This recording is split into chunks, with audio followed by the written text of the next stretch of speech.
Assalamualaikum warahmatullahi wabarakatuh. Alhamdulillahirabbil alamin. Wassalatu wassalamu ala asrofil anbiya'i wal mursalin wa ala alihi wa sahbihi ajma'in, amma ba'du. Yang terhormat Kepala SMP Negeri 5 Sabang Tarung Solo, yang terhormat Bapak Ibu Dewan Guru SMP Negeri 5 Sabang Tarung Solo. Puji syukur kepada Allah Subhanahu wa Ta'ala yang telah memberikan nikmat sehat sehingga pada pagi hari ini kita bisa berkumpul bersama dalam acara Destinasi Budaya Positif dalam keadaan sehat walafiat tanpa halangan suatu apapun. Salam dan salawat semoga tetap terlimpah curahkan kepada junjungan kita Nabi Agung Muhammad Sallallahu Alaihi Wasallam beserta keluarga, para sahabat, para pengikutnya, dan semoga kita termasuk umat yang nantinya akan mendapatkan syafaat di yaumil akhir. Bapak Ibu yang saya hormati, sebelum acara dimulai saya akan bacakan susunan acara sebagai berikut. Acara yang pertama pembukaan, acara yang kedua sambutan, acara yang ketiga diseminasi budaya positif, acara yang keempat penutup. Sebelum acara dimulai, marilah kita buka acara pada pagi hari ini dengan membaca basmalah bersama-sama. Bismillahirrahmanirrahim. Terima kasih. Memasuki acara yang kedua yaitu sambutan. Sambutan yang akan disampaikan Kepala SMP Negeri 5 Sabang Tarung Solo kepada Bapak Mujidin SPD MPD, disilakan.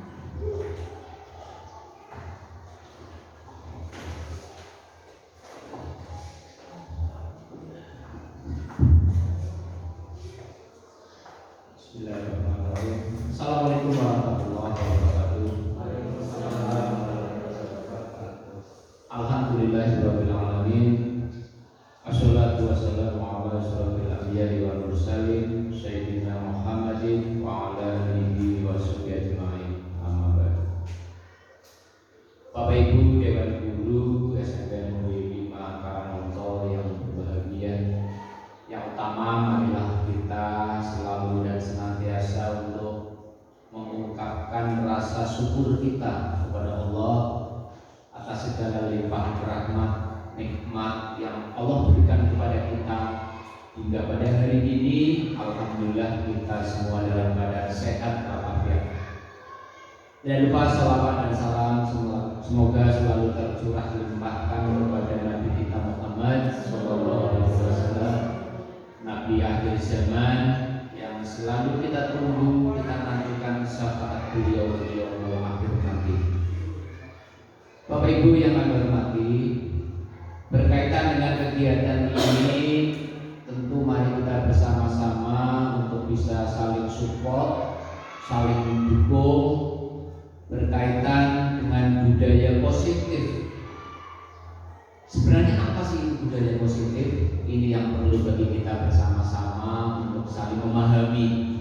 Alhamdulillah pada kesempatan ini sekolah kita semua akan diimbasi diseminasi dari Bapak Ibu calon guru penggerak yang alhamdulillah ini sudah menyelesaikan modul 1. Ini bagian dari suatu tugas untuk finishing di modul 1.4. Sehingga pada kesempatan ini keberuntungan bagi kita semua, kita bisa mendapatkan suatu ilmu, bukannya ilmu baru. Ini sudah ilmu yang sejak lama sebenarnya kita memiliki. Hanya saja implementasi di kelas, di sekolah, ini yang harus selalu kita pupuk. Budaya positif kita semua pasti akan memahami hal-hal yang baik yang sudah dilakukan sering akan menjadi suatu budaya. Apabila itu dilakukan terus-menerus, kebaikan itu nanti akan berdampak kepada kita, anak-anak kita akan membekas karena sudah menjadi budaya. Inilah yang terpenting bagi kita semuanya.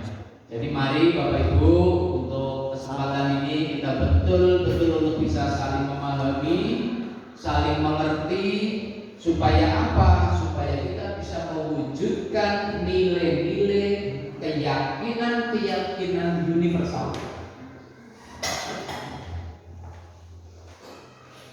Keyakinan universal yang diterapkan di sekolah.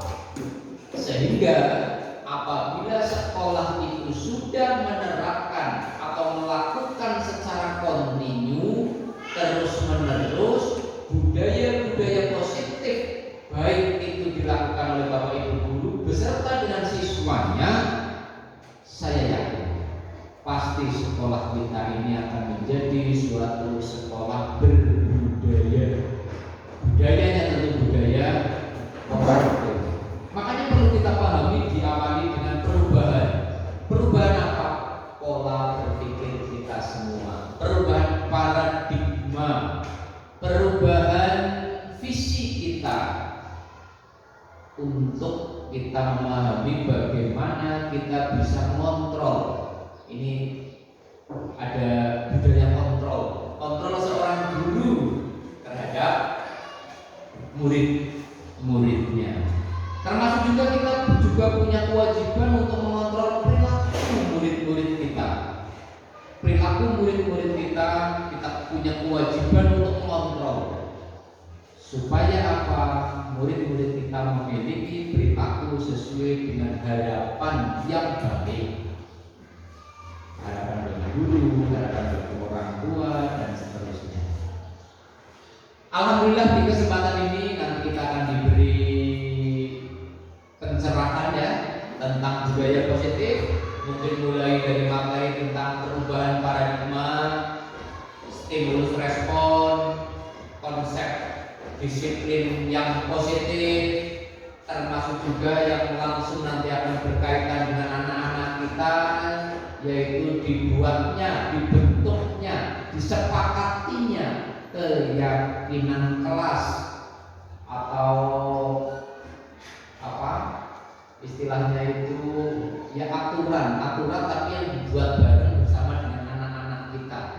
Karena kalau peraturan itu biasanya dibuat dari atas ke bawah, tapi kalau keyakinan itu ditumbuhkan dari semuanya, disepakati bersama dan dilaksanakan bersama.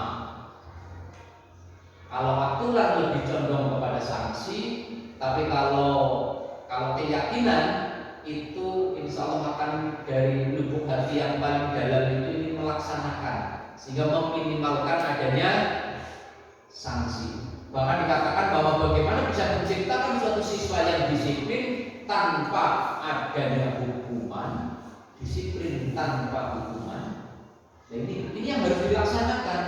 Bukan berarti bagaimana kita mendisiplinkan siswa, membudayakan baik positif siswa dengan disiplin yang keras, dengan hukuman, dengan sanksi. Ini yang tidak dibolehkan.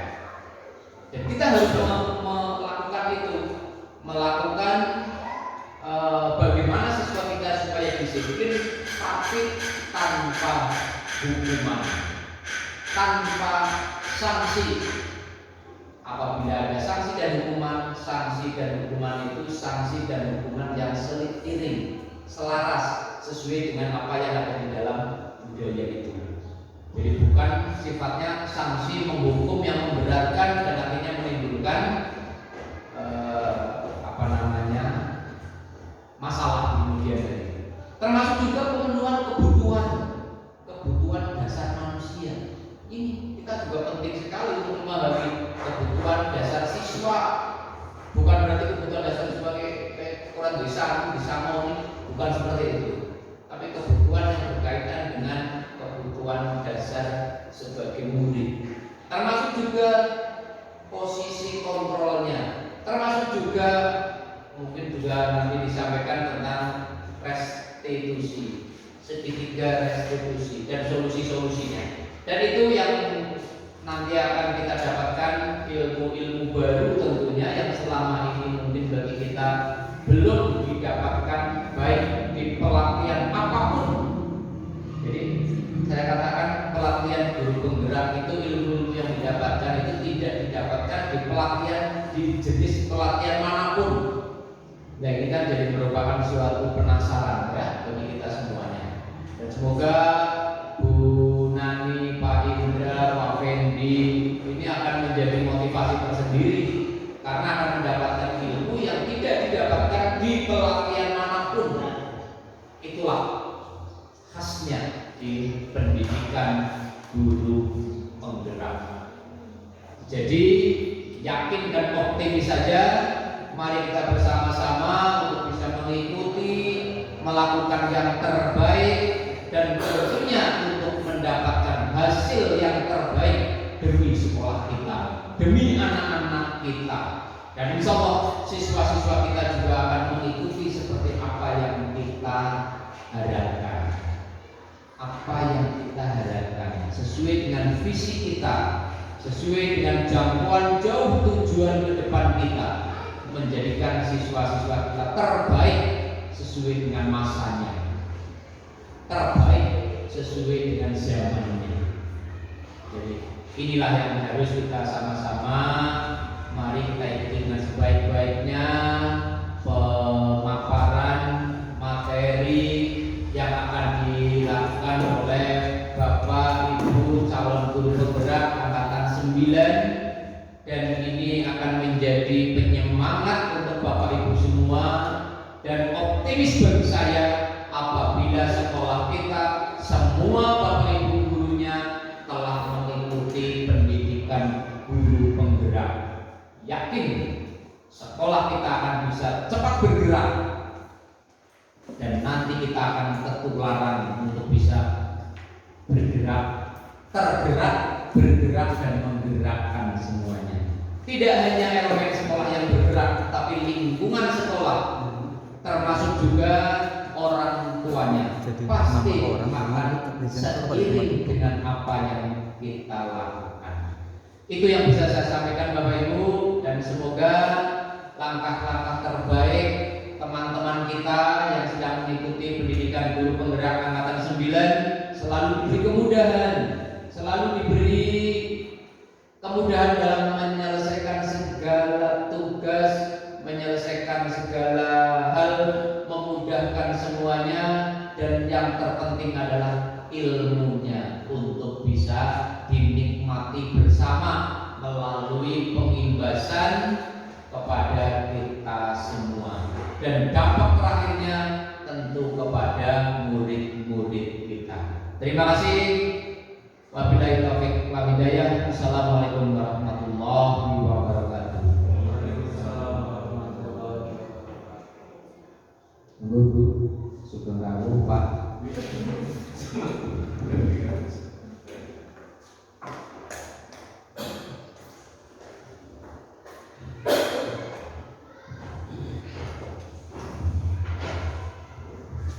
Terima kasih kami sampaikan.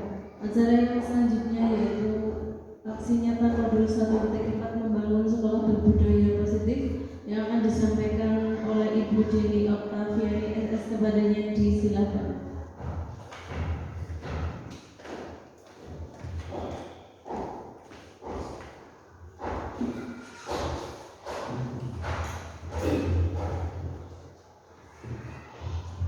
Assalamualaikum warahmatullahi wabarakatuh. Sebelumnya terima kasih kepada Bapak Kepala Sekolah yang sudah membuka diseminasi ini dengan baik, sehingga hari ini kami bisa melaksanakan diseminasi aksi nyata modul 1.4 dengan resmi. Yang kedua, terima kasih kepada rekan-rekan guru yang sudah meluangkan waktunya pada pagi hari ini untuk mengikuti diseminasi aksi nyata kami berdua. Kita mulai ya Pak Ibu. Hari ini tentunya saya sangat bersyukur bahwa kita bisa berkumpul di sini. Bersyukur kepada Allah Subhanahu Wa Taala bisa berkumpul di sini dalam keadaan sehat walafiat, tidak kurang suatu apa, walaupun ada beberapa guru yang berhalangan hadir, tetapi tidak mengurangi semangat kita untuk bisa berbagi materi guru penggerak angkatan 9 yang seperti tadi sudah dibilang oleh Bapak Kepala Sekolah bahwa materi guru penggerak tidak ditemukan di pelatihan yang manapun. Saya pun sampai hari ini belum pernah menemukan materi ini di kata apapun. Sebelum kita memulai diseminasi aksi nyata modul 1.4 dengan judul yang saya pilih, membangun sekolah berbudaya positif. Tidak ada salahnya kita senam-senam dulu, kita regangkan otot dulu. Mohon bantuannya Bapak Ibu untuk berdiri sebentar. Saya letakkan dulu miknya ini. Bapak Ibu yang saya hormati, Pak ini malah banget. Enggak bisa ini mana. Untuk memulai hari ini kita ice breaking sebentar nih. Tadi pagi saya menghafalkan. Kalau Bapak Ibu pernah mendengar pada hari Minggu ku turut ayah ke kota naik kemah istimewa ku duduk di muka. Apakah pernah mendengar lagu itu? Sekarang coba kita lakukan dengan gerakan. Misalkan seperti ini. Bapak Ibu guru bisa melakukan seperti ini.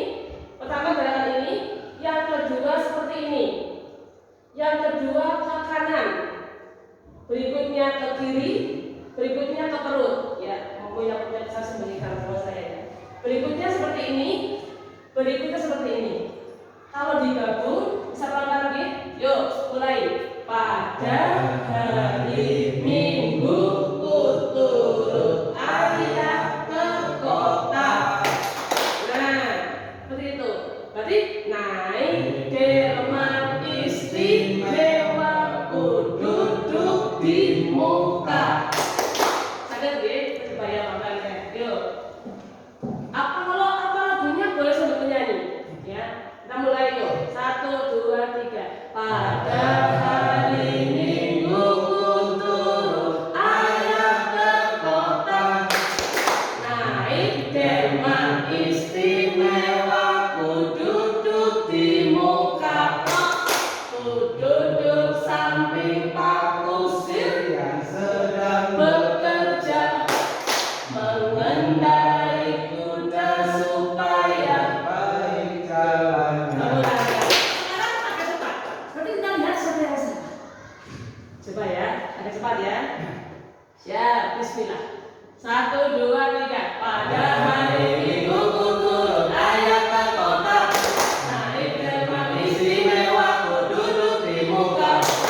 Duduk samping Pak Kusir yang sedang bekerja mengendarai kuda supaya baik jalannya. Capek ya? Ya, itu untuk memulai hari ini. Jadi itu melatih kita. Tirosnya kalau seperti itu jauh dari struk. Jadi saya cari ice breaking itu dari itu. Bunda sudah mulai sungguh Ibu Nani. Ya, apakah itu budaya positif? Kalau kita melihat di Google, sepengetahuan saya, sebelum saya menjadi guru penggerak, mesti intinya satu, peraturan. Tapi ternyata banyak komponen-komponen yang harus dilakukan untuk membentuk sebuah budaya positif. Seperti apa? Kita lihat. Awal menu kita hari ini perkenalan konsep inti budaya positif, implementasi budaya positif, pengalaman dan pemahaman. Nanti akan saya jelaskan sepengetahuan saya apa itu budaya positif termasuk komponen-komponennya. Ya, seperti biasa, mari kenal biar saya. Ini tentang saya. Saya bukan sarjana pendidikan Bapak Ibu, saya sastra Inggris. Riwayat kerja saya bisa dilihat agak mencelat dari guru les privat yang sangat-sangat berkelas, terjun payung ke panti asuhan dan kembali lagi menjadi guru di SMK Muhammadiyah 1 Semarang sampai akhirnya mendapat tugas P3K di Kabupaten Purbalingga, dan itu merupakan anugerah bagi saya. Matur nuwun karena Purbalingga sudah memberikan berkah nafkah bagi saya. Pengalaman saya masih Google Master level 1, baru bisa level 2, pembatik level 2, dan sekarang CGP angkatan 2. Karena sebagai guru harus belajar sepanjang hayat. Jadi kalau yang muda-muda males, kita yang tua memberikan contoh agar lebih bisa memotivasi yang muda-muda. Alhamdulillah usia 40 menurut saya usia yang baru mulai hidup. Jadi kalau usia 40 itu berarti kita baru mulai. Maka marilah kita bersama-sama belajar untuk bisa memberikan pelayanan yang baik bagi siswa. Kalau saya tanya are you ready? Bapak Ibu guru bilang ready. Misalnya kita kalau minta tolong siswa, sekarang gantian saya tolong Bapak Ibu guru. Are you ready? Thank you. Nah ini konsep inti budaya positif ternyata ada 5. Yang pertama, disiplin positif dan nilai kebajikan universal. Yang kedua ada teori motivasi, keyakinan kelas 4 kebutuhan dasar manusia, 5 posisi kontrol, dan 6 segitiga restitusi. Tentu dalam penyampaian materi ini tidak akan saya bahas per modul karena bahannya banyak, tapi akan saya sisipkan poin-poin penting dari setiap komponen tersebut. Karena tujuan akhir dari pelaksanaan poin itu, 6 itu, ketika akan dilaksanakan itu akan membentuk budaya positif. Seperti yang dibilang Pak Kepala Sekolah, sekarang sudah tidak zamannya menghukum siswa, tidak zamannya kita ngamang-ngamang siswa, tapi bagaimana siswa bisa berdisiplin dengan niat dari diri mereka sendiri. Ya, jadi guru benar-benar menghargai pada siswa. Ya, tidak zamannya lagi. Bahkan sepertinya kayak poin-poin pun sudah dihilangkan. Poin 100 tidak naik kelas, poin 1000 kamu dikeluarkan. Tidak ada. Kita menggunakan budaya positif seperti amanah dari Ki Hajar Dewantara bahwa guru adalah orang yang mengantarkan siswa ke dalam kebutuhan mereka, kebahagiaan mereka, akhiratnya menuju pada kodrat alam dan kodrat alam mereka dan kodrat pada kondisi mereka seperti itu. Jadi kita tidak bisa mengajar dengan metode yang lama. Apalagi dengan kurikulum merdeka Bapak Ibu, kita dituntut untuk menjadi guru yang bisa well prepared, well prepared. Tidak bisa menggunakan hanya satu sumber, tidak bisa hanya menggunakan LKS 1, tidak bisa hanya menyuruh siswa, tapi kita harus mengetahui kemampuan awal siswa, kondisi mereka, karakter mereka, kondisi psikologis mereka. Akhirnya saya paham bahwa anak bodoh belum tentu dia bodoh belajar, dan mungkin dia punya bakat minat di bidang yang lain. Itu yang saya dapat. Kita mulai dari disiplin positif.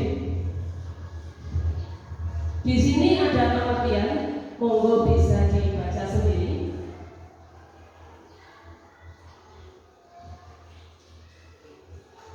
Bawahnya adalah nilai kebajikan universal.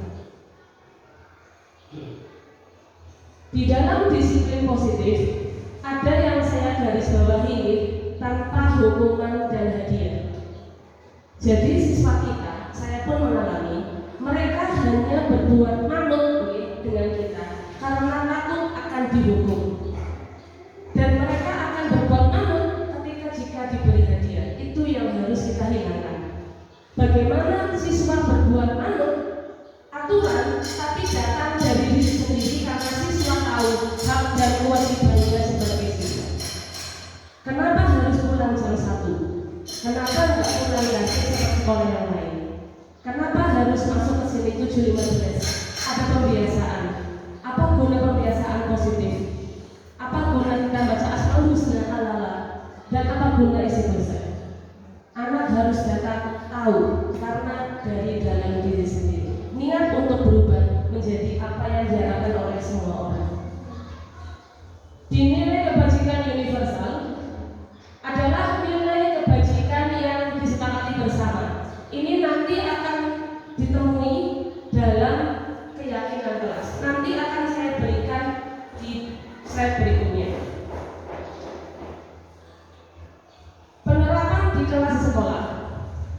Semenjak saya mengikuti guru penggerak, saya berusaha untuk mengurangi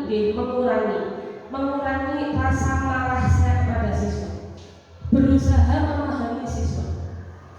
Di kelas 7, alhamdulillah kelas yang jadi wali kelasnya saya berusaha memahami seorang siswa sing dereng nakal. Saya pahami, karena tidak semua anak nakal ketika dikerasi malah akan belum jadi baik, malah akan semakin nakal. Saya pahami dan alhamdulillah ada perubahan. Bahkan kemarin sore kalau tidak salah mengirim tugas, saya memberikan tugas kepada anak-anak untuk mencari gambar screenshot kata kerja pertama verb 1 dalam materi simple present tense. Kalau tidak salah anak tersebut mengirim. Ya, itu berarti sudah sadar. Oh, berarti yang untuk mengirim tugas sore-sore. Walaupun mungkin tugasnya ada yang salah, tapi saya menghargai usaha anak-anak tersebut. Selain mengirimkan gambar, saya juga ingin anak-anak bisa memanfaatkan HP untuk belajar. Kita gunakan teknologi untuk menggali ilmu, jangan cuma untuk bermain. Kenalkan disiplin sejak dini. Dari kelas 7, kita selalu biasakan anak untuk mengikuti pembiasaan positif. Diskusikan setiap aturan dan kesepakatan yang dibuat. Nanti ini akan ada videonya di yang berikutnya. Berikan konsekuensi logis, bukan hukuman. Kalau kamu tidak masuk, kamu saya hukum. Jangan seperti itu. Tapi ketika kamu tidak masuk, kamu akan ketinggalan pelajaran. Gunakan kalimat yang tidak kamu tuh nggak masuk. Mau kamu saya keluarkan, mau kamu saya hukum. Tidak boleh seperti itu, Pak Ibu, di kurikulum sekarang. Merdeka di sini bukan sekarang merdeka ini, tapi merdeka dengan aturan, sesuai dengan kesepakatan kita dengan anak-anak. Kebetulan kemarin juga ada kasus yang saya gunakan untuk segitiga restitusi. Dan bisa dilihat bagaimana seorang anak yang tidak masuk, padahal anak itu pandai, tapi ya jenengan bocah ada alasan tidak masuk sekolah. Bersikap tegas, bukan marah. Nah itu, saya sendiri pribadi masih belajar bagaimana menjadi guru yang baik. Terutama saya wali kelas 7 yang masih kayak anak kecil ini terbawa dengan SD. Saya berusaha menenangkan, kamu bukan siswa SD lagi, kamu sudah SMP, ayo dewasa. Pelan-pelan, karena kecepatan belajar anak berbeda. Ini dokumentasi foto, mohon maaf Pak kecil. Yang atas yaitu kesepakatan kelas, yang bawah seperti biasa ada spanduk yang kecil untuk motivasi, karena sebutkan bahwa kelas 7 adalah kelas inspirasi. Jadi anak-anak bangga dengan kelasnya sendiri. Kalau anak sudah bangga, insya Allah cinta, insya Allah menjaga lingkungan kelas, insya Allah membahas dengan baik. Saya bilang keluar dari rumah orang tua, pamitan orang tua, kamu bilang niatnya belajar. Bismillah ya Allah, saya mencari ilmu. Itu yang ditanamkan di kelas 7. Berikutnya adalah motivasi perilaku manusia. Ini menjadi self reminder juga bagi saya. Kita bukan cuma mengingatkan anak-anak nih Pak Ibu, tapi diri kita sendiri. Saya karyawan, siswa bosnya kita guru, saya bosnya bapak kepala sekolah. Ini pun juga berlaku bagi kita. Yang pertama ada untuk menghindari ketidaknyamanan atau hukuman. Yang kedua mendapatkan imbalan atau penghargaan. Yang ketiga untuk menjadi orang yang mereka inginkan dan menghargai diri sendiri. Kira-kira manakah yang diharapkan Bapak Ibu? Yang sesuai dengan kurikulum merdeka, yang sesuai dengan budaya positif. Kira-kira 1, 2, atau 3? Kurang lebih 3, ya. Harusnya itu. Tapi pada faktanya 1, 2. Termasuk aku. Datang kasih, oh piket. Datang kasih, tak kepala, bugi. Jadi kita jangan cemaskan pada anak-anak bahwa disiplin, kita pun juga. Ini menjadi self reminder bagi kita.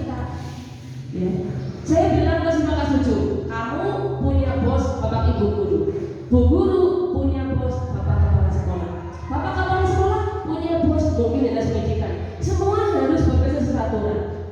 Bahkan dalam bekerja pun kita ada aturan berpakaian, aturan berbusana, aturan bekerja, tupoksinya jam berapa pulangnya. Belum pekerjaan yang lain. Jadi anak-anak tahu, oh ya, gurunya juga duwe bos, aku juga duwe bos. Siswa belajar, belajar untuk tahu apa hak dan kewajiban mereka. Nah ini, siswa sadar berangkat sekolah tepat waktu. Alhamdulillah untuk siswa sini menurut saya cukup tepat waktu, walaupun pada saat pembiasaannya kadang-kadang masih ngumpul di depan game, kalau nggak ada kontrak nggak kesini, tapi saya rasa masih lebih baik dibandingkan dengan sekolah-sekolah yang lain, dan saya anggap cukup lumrah. Buat saya juga anak-anak banget dengan siswa yang rombol sedikit, insya Allah kita bisa menerapkan kedisiplinan peraturan pembiasaan dengan baik, dan kita bisa mengenal siswa karena siswa cuma sedikit, kita jadi dekat dengan mereka. 7, 8, 9 bagaikan keluarga, bagaikan anak-anak sendiri. Nah ini contoh penerapan pembiasaan, ada kerja bakti, ada pembiasaan, dan ada upacara bendera. Yang ini tentu sesuai dengan visi misi SMP Negeri 5 1 Karangmojong, berwawasan global, ada cinta lingkungan, di sini ada. Yang kemarin sudah kita bahas pada pendampingan individu 2 guru penggerak, yang alhamdulillah Bapak Kepala Sekolah juga ada, Pak Sekolah juga ada. Ini sudah merupakan bentuk bahwa mereka juga mau bekerja sama dan mau berubah menjadi apa yang kita inginkan bersama. Nah ini yang menurut saya menarik, keyakinan kelas. Kemarin pada saat hari apa saya lupa, saya sudah membuat kesepakatan kelas hari ini. Tetapi karena saya belum merasa cukup ketika membuat kesepakatan kelas, tapi belum membuat keyakinan kelas, akhirnya saya berusaha membuat dengan siswa. Saya ingin siswa tahu tahapan membuat keyakinan kelas. Siswa tahu bagaimana prosesnya membuat keyakinan kelas, bagaimana nilai-nilai kebajikan disepakati, tersirat dan berjanji akan dipatuhi. Ini keyakinan kelas. Penerapan di kelas yang sudah saya lakukan yaitu membuat keyakinan kelas dengan siswa, berdiskusi, dan menerapkannya dalam kehidupan sehari-hari di sekolah. Tentu ini bukan hal yang mudah Bapak Ibu, karena walaupun siswa dengan jumlah sedikit, tetapi kita harus berusaha untuk menanamkan ada konsekuensi logis ketika mereka tidak melaksanakan keyakinan tersebut. Bukan hukuman, bukan penghargaan, tetapi ada konsekuensi, dan mereka yang akan rugi. Ketika mereka tidak masuk ke sekolah, mereka akan ketinggalan pelajaran. Mungkin ada undangan, mungkin ada tugas, mungkin ada informasi dari Pak Ibu guru wali kelas yang tidak mereka ketahui. Karena mohon maaf, anak-anak sini kadang tidak sadar WA. Mereka tidak pegang HP, entah karena tidak punya kuota atau hanya memakai HP untuk bermain game. Jadi susah kalau kita harus share info di WA. Kecuali untuk anak yang memang sadar dia membuka HP oleh info ini Pak Ibu. Tapi ketika anak laki-laki yang mungkin tidak buka HP, itu tantangan. Makanya saya bilang kalau kamu tidak masuk, kamu ketinggalan pelajaran. Ketika kamu terlambat, kamu akan kena hukuman, atau mungkin kamu akan disuruh mengurangi kebiasaan.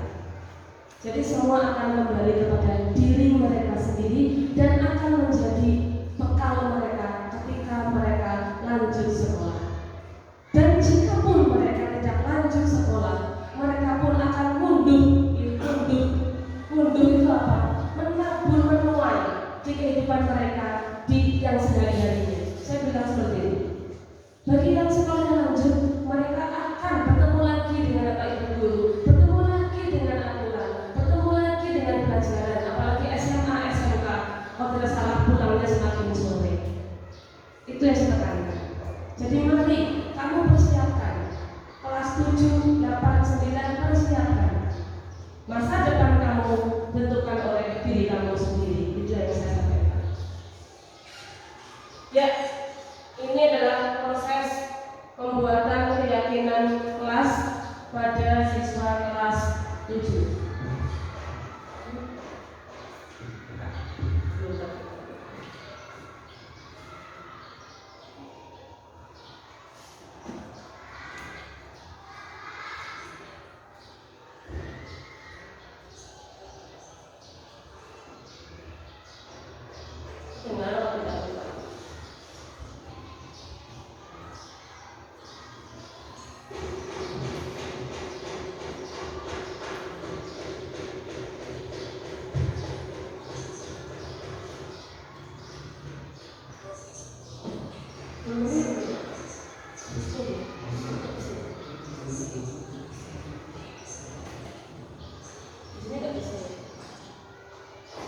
menjadi milik kebajikan atau keyakinan keras.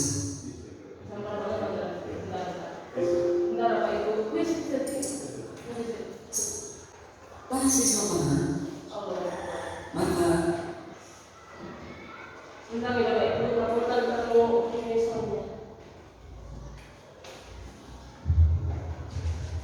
dilanjutnya Pak Ibu. Jadi saya ingin menunjukkan seperti apa antusiasme kelas 7 ketika dikenalkan dengan keyakinan kelas. Bisa dilihat di video ini.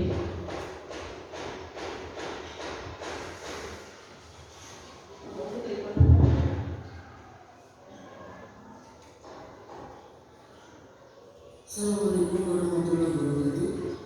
Berjumpa lagi dengan saya Emil Kafiri, CGP Angkatan 9 Kabupaten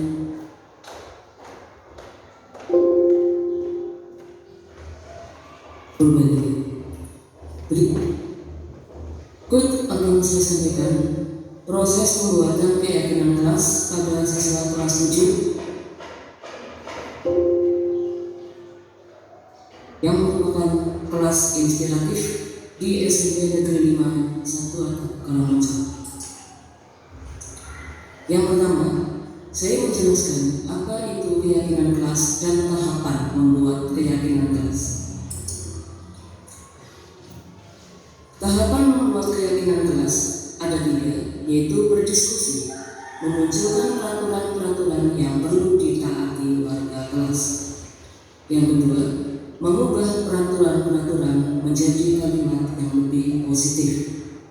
Yang ketiga, menyalurkan peraturan-peraturan menjadi nilai kebajikan atau keyakinan kelas. Setelah siswa paham, maka kita bersama-sama memulai proses pembuatan keyakinan kelas. Pada proses ini, guru atau saya sudah menyiapkan 3 buah plan yang dibuat dengan kalender bekas dan ditempeli kertas tahapan pembuatan keyakinan kelas. Kemudian, dengan memberikan petunjuk-petunjuk, maka siswa memulai proses pembuatan keyakinan kelas. Mari kita lihat antusiasme siswa melalui dokumentasi. Di sini, siswa melakukan tahapan pertama, yaitu menuliskan peraturan-peraturan yang perlu ditaati warga kelas.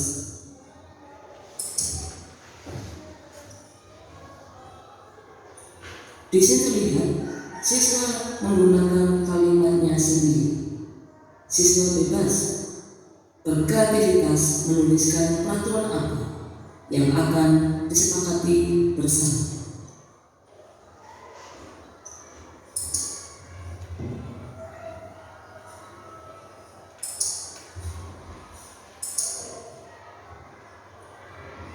Kemudian, setelah selesai menuliskan peraturan-peraturan apa yang perlu disepakati, maka saya meminta bantuan 1 orang siswa putri untuk membacakan peraturan yang sudah disepakati bersama di depan kelas. Mengenai peraturan yang perlu disepakati di kelas. Yang pertama, dilarang main game di kelas. Yang kedua, dilarang membuli di kelas. Yang ketiga, dilarang mengaji di kelas. Yang keempat, dilarang makan di kelas. Yang kelima, tidak boleh menyanyi di kelas saat di pelajaran. Yang keenam, tidak boleh berbicara yang tidak penting saat jam pelajaran. Yang ketujuh, dilarang berkata yang melukai hati teman sendiri. Yang kedelapan, dilarang rusuh di kelas. 9, dilarang datang terlambat. 10, dilarang bergambar di kelas. Kemudian, siswa melakukan tahapan kedua, yaitu mengubah peraturan-peraturan tersebut menjadi kalimat yang lebih positif. Dokumentasinya bisa dilihat di foto-foto berikut ini.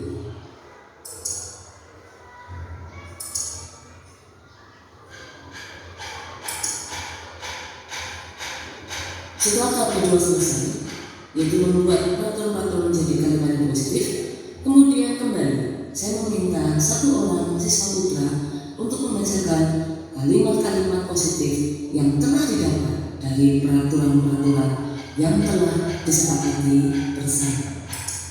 Peraturan adalah norma positif. 1. Alam tidak membawa HP ke sekolah.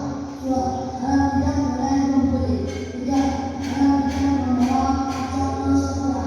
4. Alam tidak makan di kelas. 5. Alam tidak boleh bernyanyi di kelas. 6. Alam tidak berbicara yang tidak penting saat pelajaran. 7.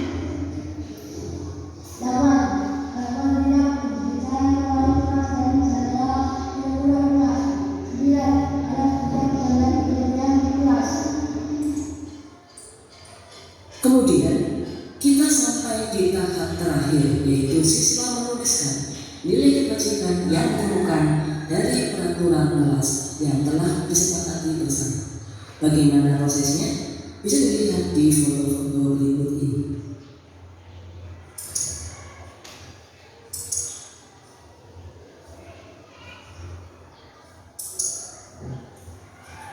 Setelah 3 tahapan dilakukan, akhirnya tahapan membuat kegiatan kelas selesai dan siswa antusias dengan hasilnya dan berjanji akan menaati keyakinan kelas tersebut. Kemudian siswa meminta foto bersama untuk menunjukkan bahwa mereka senang bahwa hari itu mereka sudah paham bagaimana proses tahapan 3 tahapan membuat keyakinan kelas. Kelas 7, kelas inspiratif. Terima kasih sudah menonton. Semoga menginspirasi.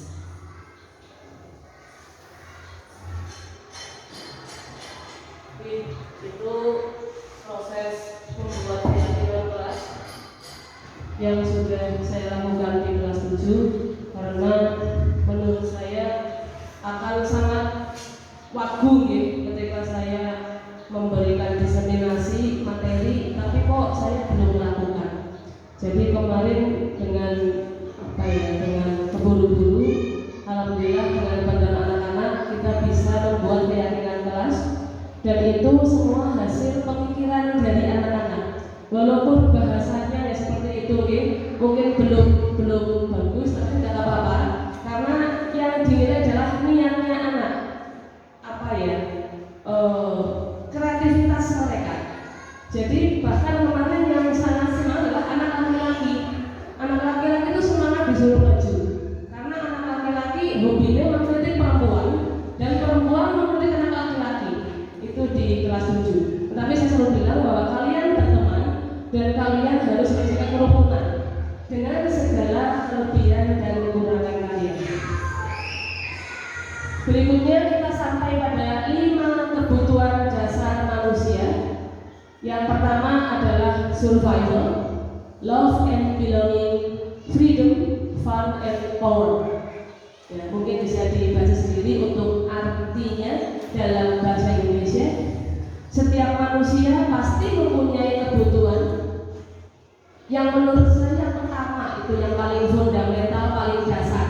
Karena kalau tidak bekerja, tidak makan, kita tidak bisa survive dalam dunia ini. Yang kedua adalah love and belonging. Seperti yang pernah saya baca bahwa anak dengan keunikan itu tidak hanya butuh kita marahi, tapi dia juga butuh diterima dengan legowo segala kekurangan dan kelebihannya, dan kita pahami. Contoh Mas Agus di kelas 8, saya nggak bisa marah-marah sama Mas Agus, karena Mas Agus memang dengan segala kekurangan kelebihannya yang kita pahami. Ketika anak lain mengerjakan 10 soal mungkin ngejes gas-gas nol, Mas Agus tidak bisa, ya kita pelan-pelan. Bahkan saya minta teman-teman lain yang sudah bisa untuk membantu Mas Agus, dibimbing Mas Agus, dibantu. Akhirnya Agus pun semangat untuk belajar dan berani untuk maju. Kan seperti itu. Berikutnya ada freedom, fun, kekuasaan, power. Ini biasanya yang terakhir ini, yang nanti insya Allah nomor 5 ya, akan ramai di bulan Februari, yaitu apa Bapak Ibu yang akan kita ikuti bersama-sama? Februari ya? Apa itu berarti kamu itu ada pemilihan umum. Jadi kita akan memilih siapa yang akan berkuasa, siapa yang membawa bangsa Indonesia ini ke dalam masa-masa emasnya. Ya. Seperti kita tahu bahwa kita akan melaksanakan hak kita akan mengikuti pesta demokrasi. Kebetulan kemarin pada saat reportase juga saya cari-cari materi-materi mengenai pemilu. Saya melihat video-videonya Bapak Ketua BPK, pemilunya itu apa, seperti apa, ya, sampai berapa jumlah PPT sih tahu. Ya, karena saya harus mengirim reportase itu.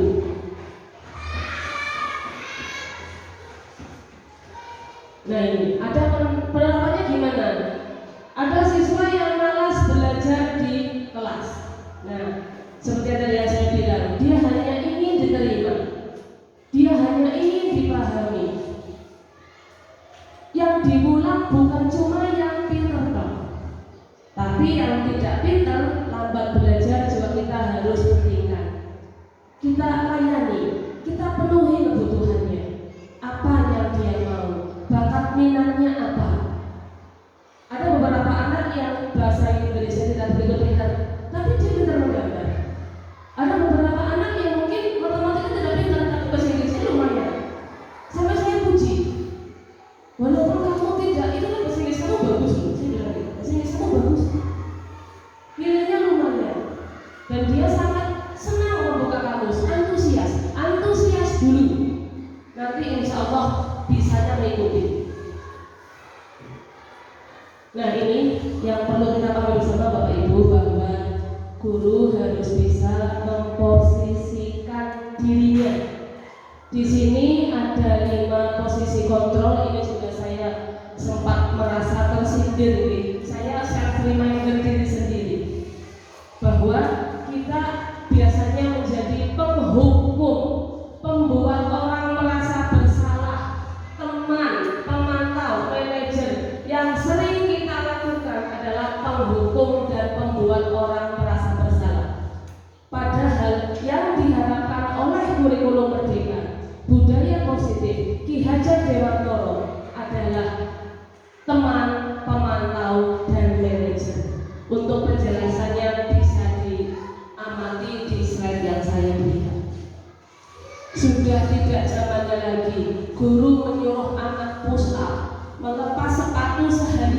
karena dia terlambat. Sepatunya salah berwarna coklat, yang lain hitam. Disuruh seharian tidak pakai sepatu. Itu kasus pernah saya baca. Sungguh tidak manusiawi. Yang pertama, anak menjadi tidak pede. Yang kedua, mungkin kaki juga akan kotor. Bagaimana jika anak tersebut terluka karena pakai sepatu? Itu sungguh tidak manusiawi. Harusnya guru bisa bertindak lebih bijaksana. Ucapan ini saya sampaikan bukan cuma untuk kita semua, tapi juga untuk diri saya sendiri. Apalagi seperti kita tahu bahwa siswa di Sira punya karakter yang unik-unik. Beda dengan siswa kota yang disuruh baca siap. Di sini kita harus lulus. Nanti kalau nggak dilus-lus, dimarahi, jamin siswa akan keluar. Itu yang kita harus pahami. Jadi posisi kontrol yang harusnya dimiliki oleh bapak ibu guru yang ada di sini, yaitu sebagai teman, pemantau, manajer. Tetapi tentu saja dengan memperhatikan aturan-aturan yang berlaku dan bijaksana. Teman yang jangan keakraban, jadi tidak punya sopan santun. Dulu pernah ada guru yang bertindak sebagai teman, tapi berlebihan. Akhirnya apa? Siswa tidak menghormati guru tersebut. Tidak boleh seperti itu, Bapak Ibu. Kita punya batasan, karena kita orang yang lebih tua yang berteman boleh, tetapi tetap ada batasan norma dan sopan santunnya. Ini berikutnya yang menurut saya menarik, yaitu penerapan di sekolah. Ada siswa yang pandai membolos. Setelah saya sedikit restitusi, ternyata siswa menjadi rajin berangkat sekolah. Padahal pada saat segitiga restitusi, siswa tersebut bilang gini, Bu, saya hampir nggak masuk hari ini. Loh, kenapa? Males, Bu, lelah. Loh, ya nggak boleh gitu. Tapi ternyata sampai hari ini saya lihat anak tersebut belum berani membolos lagi. Mungkin efek dari segitiga restitusi dari sungkan untuk membolos. Lalu saya bilang, walaupun kamu bolos, tapi silahkan mengabari wali kelas atau guru mapel.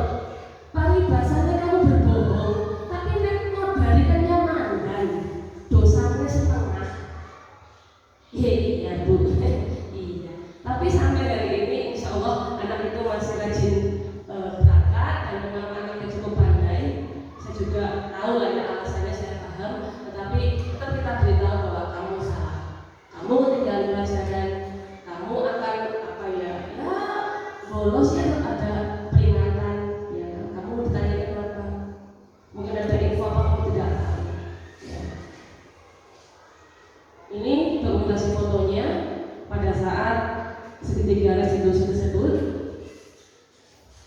Nah, kita masuk ke segitiga restitusi. Apakah Bapak Ibu ada yang sudah pernah mendengar segitiga restitusi? Apakah ada yang pernah membaca di Google mungkin? Atau temannya ada yang menjadi guru penggerak, pernah krungu, pernah lagi latihan, pernah lagi apa? Ada yang pernah mendengar mengenai segitiga restitusi? Baru sekali ini. Itulah materi.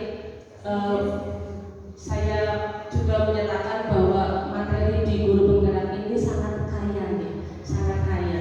Memang hanya 3 modul nih, Bapak Bapak 3 modul, tapi ternyata isinya juga padat sekali. Tadi saya baru WA bahwa jam 1 ada ruang kolaborasi. Sudah, mau santai ternyata Pak Modul kemarin bilang, Bu, jam 1 kita rumput. Ya sudah, jalani saja. Berarti ruang kolaborasi nanti ada presentasi di hari berikutnya dan mungkin ada tugas yang lain. Tapi ya kita terus lihat. Segitiga restitusi ada 3 tahapan Bapak Ibu, yaitu menstabilkan identitas, validasi kebutuhan, dan menanyakan keyakinan. Di situ bisa dilihat contoh-contoh kalimat untuk bertanya. Memang kalau hanya penjelasan segini mungkin tidak rutin bagaimana materi yang lebih lengkap, bagaimana sih caranya. Sebenarnya simple, karena semua ada panduannya, semua ada caranya. Dan ketika diterapkan, alhamdulillah bisa memberikan solusi.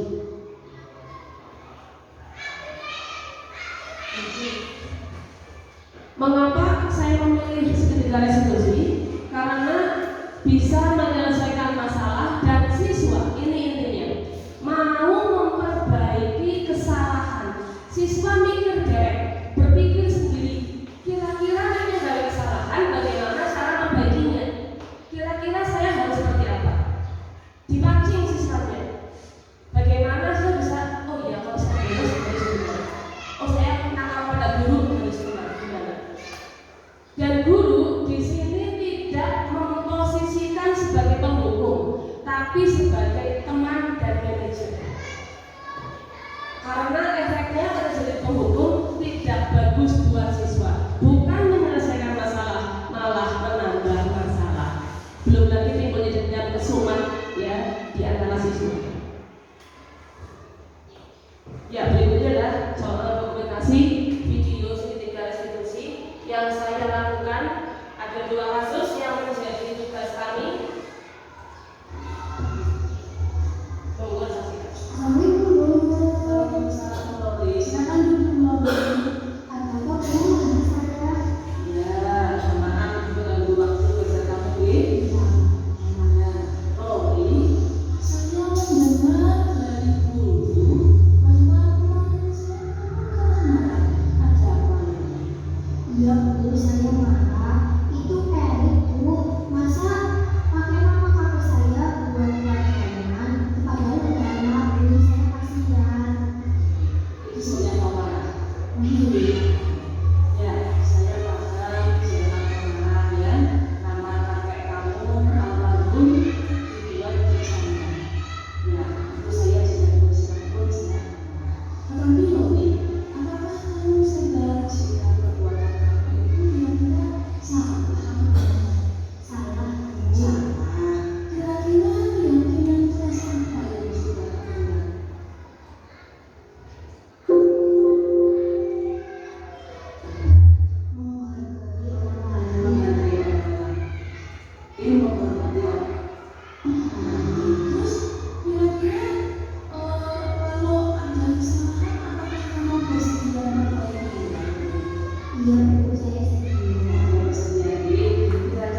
sepanjang pengetahuan kamu.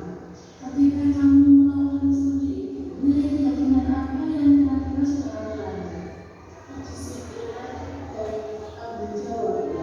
Bila kamu mengambil bahwa ada hal yang tidak sesuai, mungkin kita inginnya silahkan, tapi kita sebagai siswa harus paham hak dan kewajiban kita.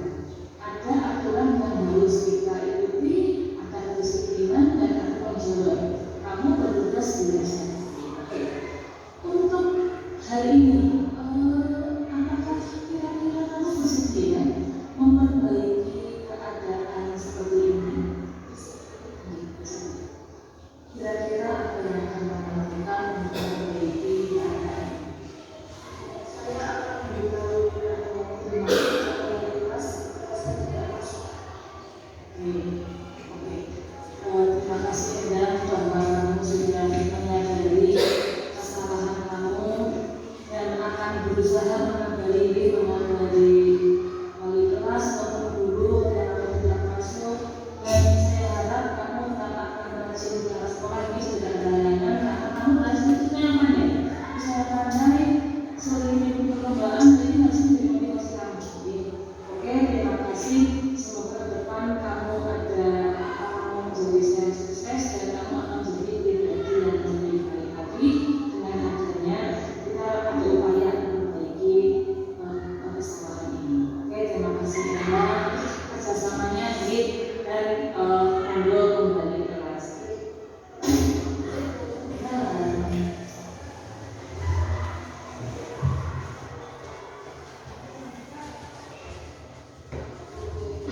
Hai, nama saya Endang Purwanto, siswa kelas 8 SMP Negeri 5 Satu. Hari ini saya bisa menyelesaikan masalah saya dengan segitiga restitusi. Saya jadi tahu cara memperbaiki kesalahan saya dan saya akan berusaha menjadi pribadi yang lebih baik lagi. Sekian dari saya, terima kasih.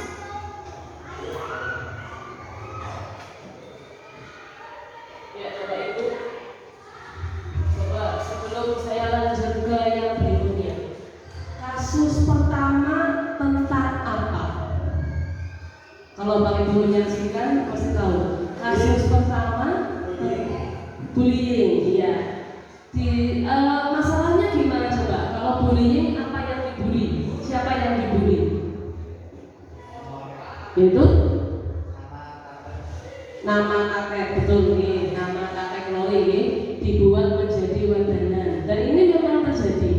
Lori dan Eric itu sering berseteru, ya, seperti anjing dan kucing, gitu, ya, tukaran terus. Nah, yang kedua, kasus yang kedua tentang apa? Apakah yang terjadi dengan Mbak Endang? Misalnya kalau saya panggil Mbak Endang Marundang, ya, seorang introvert tapi pandai gitu sebenarnya. Cuma ya dia ya kayak gitu, ya kalau tidak pun tidak mau. Kira-kira kenapa? Apa yang terjadi dengan Mbak Endang? Pak Indra mungkin bisa menjawab. Mbak Endang, apa yang kasusnya Mbak Endang itu apa? Jarang berangkat sekolah. Jarang berangkat sekolah ini. Dalam sebulan itu dia seperti ingin ngaso, Pak Ibu.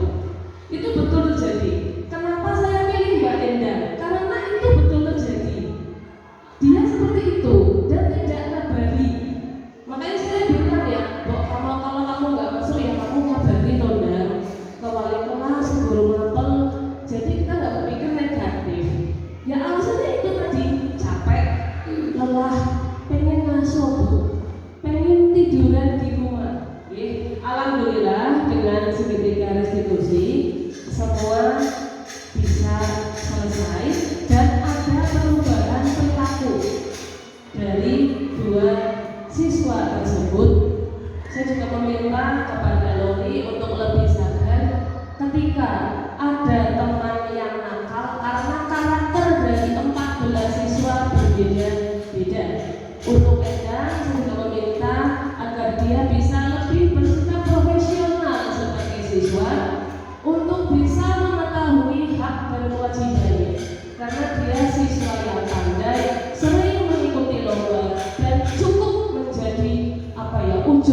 sekolah ini tentu saja dengan dipupuk, dipahami karakternya kadang-kadang seperti itu. Tapi alhamdulillah sejak segitiga restitusi saya belum melihat dia tidak masuk.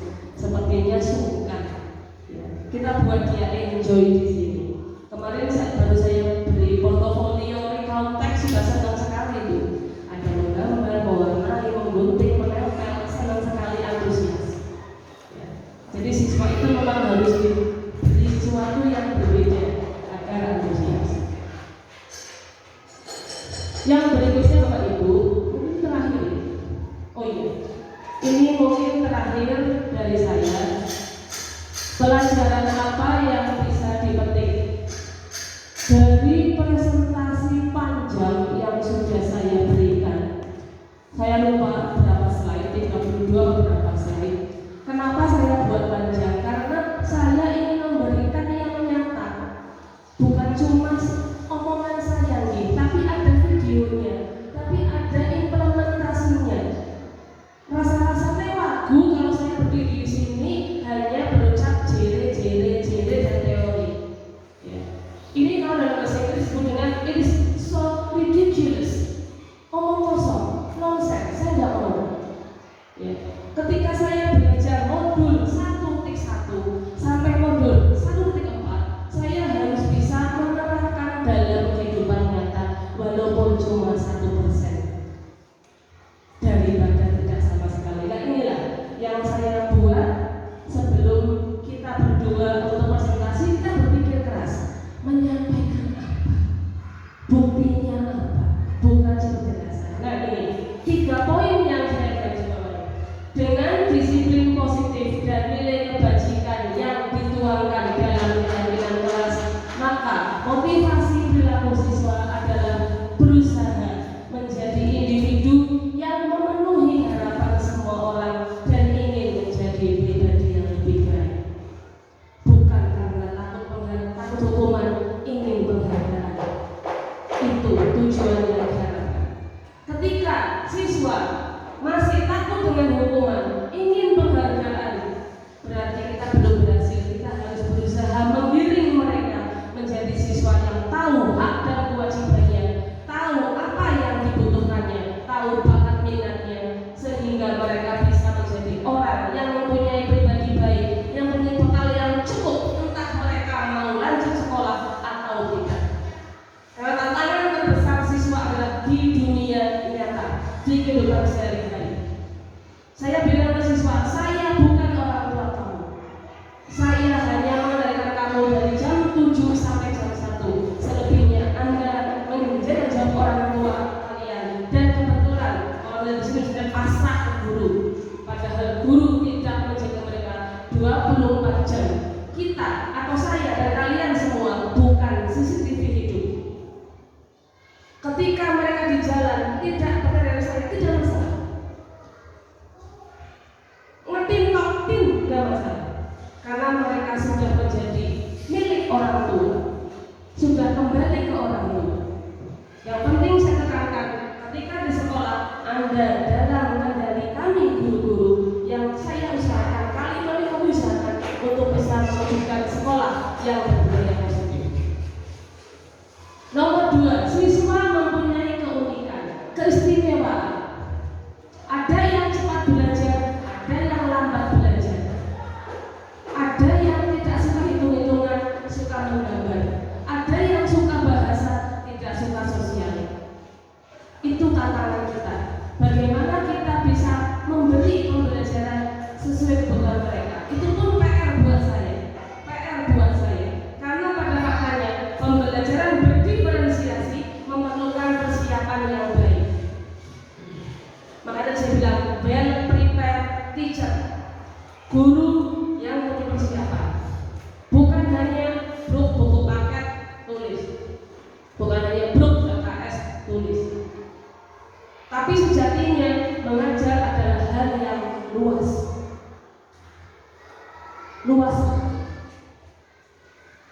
Kalau Bapak Ibu melihat di YouTube saja, pembelajaran berdiferensiasi bagaimana dari awal sampai akhir itu betul-betul membutuhkan waktu, tenaga, bahkan mungkin biaya.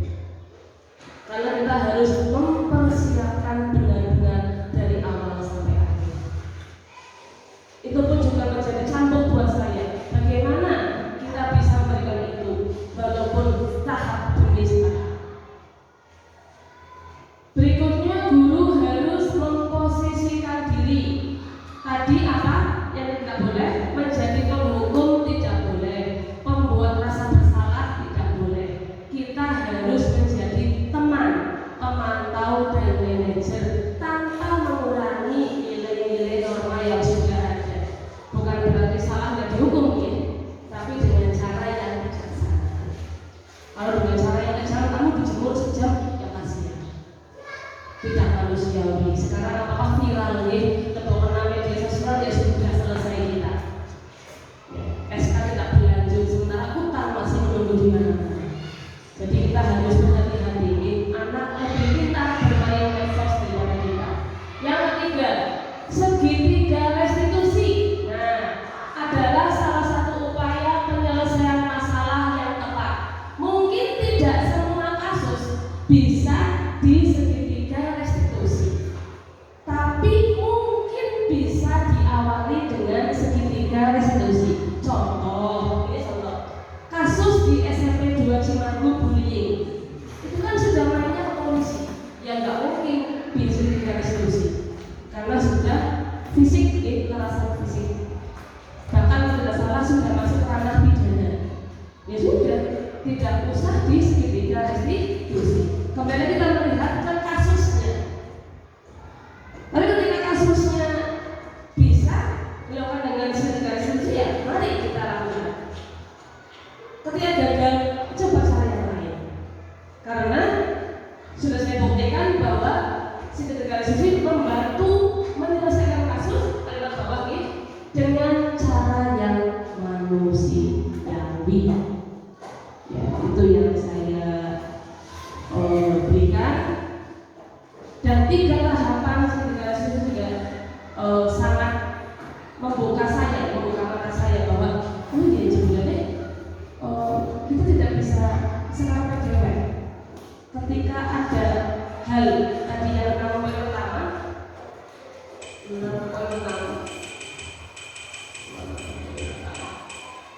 kalau ini diterapkan ini, kita nggak bisa serapet dewek.